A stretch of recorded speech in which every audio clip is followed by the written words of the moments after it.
Railway আমাদের জীবনের এক অবিচ্ছেদ্য অংশ, কিন্তু আপনার কি জানা আছে এই লোহার পাতগুলো শুধু মানুষকে এক জায়গা থেকে অন্য জায়গায় নিয়ে যায় না? অনেক সময় এই পাতের নিচেই চাপা পড়ে থাকে হাজার হাজার মানুষের স্মৃতি, তাদের শেষ চিৎকার এবং কিছু অতৃপ্ত আত্মা। আজ শ্যাডো বেঙ্গলের এই বিশেষ পর্বে আমরা ভ্রমণ করব বাংলার এমন 5টি রেল দুর্ঘটনা এবং ভুতুড়ে স্থান, যেখানে রাতের নিস্তব্ধতায় এখনও শোনা যায় মৃতদের কান্না, এখনও রাতের অন্ধকারে দেখা যায় অশরীরী ছায়া। প্রস্তুত হন, কারণ আজকের এই যাত্রা আপনার রাতের ঘুম কেড়ে নিতে পারে।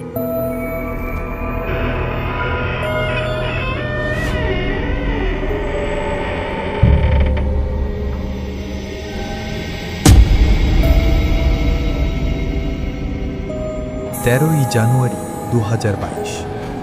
জলপাইগুড়ির ময়নাগুড়ির দোমোহনীর কাছে সবকিছুই ঠিকঠাক ছিল। বিকানের গুয়াহাটি এক্সপ্রেস প্রচুর গতিতে ছুটে চলছিল তার গন্তব্যের দিকে, কিন্তু কেউ জানত না সেই লাইনের নিচেই অপেক্ষায় ছিল এক ভয়ঙ্কর বিপর্যয়। যান্ত্রিক ত্রুটি বা ট্রাকশন মোটরের অবহেলা, কারণ যাই হোক ফলাফল ছিল ভয়াবহ। 12টি বগি লাইনচ্যুত হয়ে প্রায় খেলনার মতো মুখ থুবড়ে পড়ে। 9 জন মানুষ প্রাণ হারান ওই ঘটনায়, আর বাকিরা জীবন মৃত্যুর সাথে যুদ্ধ করছিলেন। ঘটনার বেশ কিছুদিন কেটে গেছে, কিন্তু আজও লোকালয়ে একটা ভয় কাজ করে। দোমোহনীর বাসিন্দারা দাবি করেন, গভীর রাতে যখন ট্রেন চলাচল কম থাকে তখন লাইনের ধারে একটা অদ্ভুত ছায়া দেখা যায়। অনেকেই দাবি করেন ওই ভাঙাচোরা বগিগুলো যেখানে পড়েছিল সেখানে এখনও কাচের ধং ধং শব্দ বা দূর থেকে কারোর কান্নার আওয়াজ শোনা যায়। হয়তো তারা আজও তাদের গন্তব্যে পৌঁছাতে পারেনি। হয়তো দোমোহনীর ওই রেল ট্র্যাক এই তাদের স্মৃতি আজও আটকে আছে।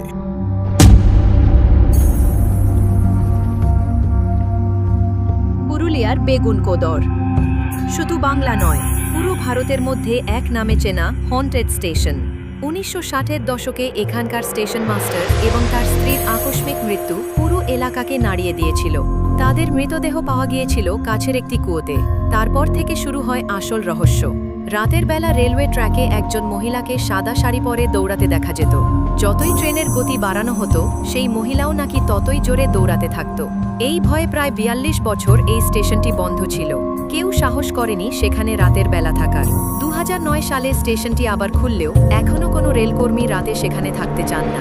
বেগুনকোদরের সেই সাদা শাড়ি পরা মহিলা কি আসলেই একটা ভ্রম, নাকি কোনো অতৃপ্ত আত্মার ছায়া?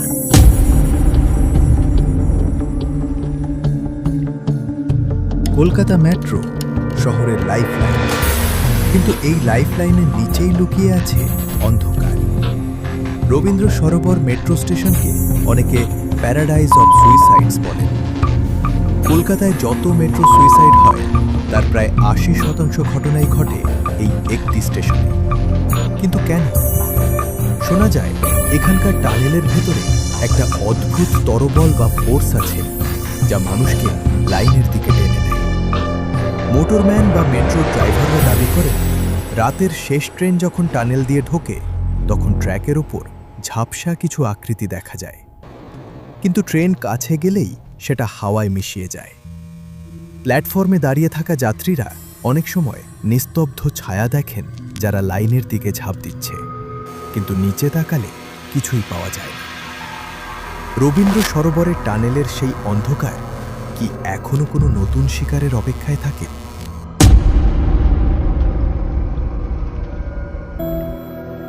26শে অক্টোবর 1994, দীপাবলির উৎসবের আবহ।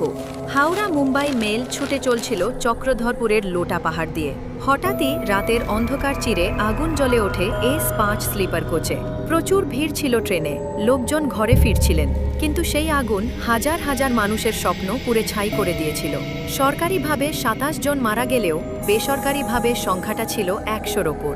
অনেক মৃতদেহ চিহ্নিত করা যায়নি, তাই স্টেশনের অদূরেই তাদের গণকবর দেওয়া হয়। স্থানীয় লোকেরা বলেন, এখনও রাতে লাইনের ধারে কেউ কেউ বসে থাকে, তাদের পরনে সাদা কাপড়। তারা নাকি যাত্রীদের কাছে জল চায়, তারা নাকি এখনও বাঁচার জন্য আকুতি করে। কাকতালীয়ভাবে 2024-এ আবার সেই চক্রধরপুরেই দুর্ঘটনা ঘটে। এই বারবার দুর্ঘটনা কি কোনো অভিশাপ, নাকি মৃতদের স্মৃতি এখানে বারবার দুর্ঘটনা টেনে আনছে?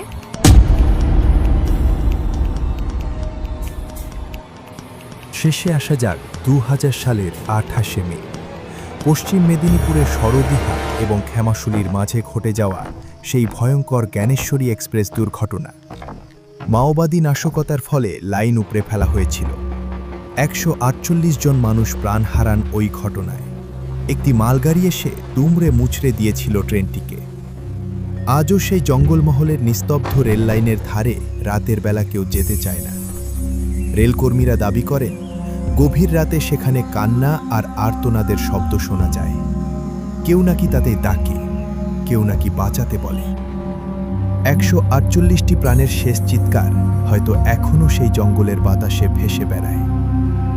রেল দুর্ঘটনা হয়তো যান্ত্রিক ত্রুটি বা নাশকতার কারণে হয়, কিন্তু যারা চলে যায় তারা কি আসলেই চলে যায়, নাকি তাদের স্মৃতি, তাদের ক্ষোভ, তাদের অতৃপ্ত কামনা এখনও ওই লোহার পাত্রীর সাথে বসে থাকে? শ্যাডো বেঙ্গলের আজকের এই বিশেষ পর্ব আপনার কেমন লাগলো কমেন্টে জানান। যদি আপনার কাছেও এমন কোনো রেল দুর্ঘটনার অলৌকিক স্মৃতি থাকে, আমাদের মেইল করতে পারেন। মেইল আইডি ডেসক্রিপশনে পেয়ে যাবেন। সাবস্ক্রাইব করে সাথে থাকুন। দেখা হবে আগামী পর্বে। ততক্ষণ সাবধানে থাকুন, কারণ অশরীরা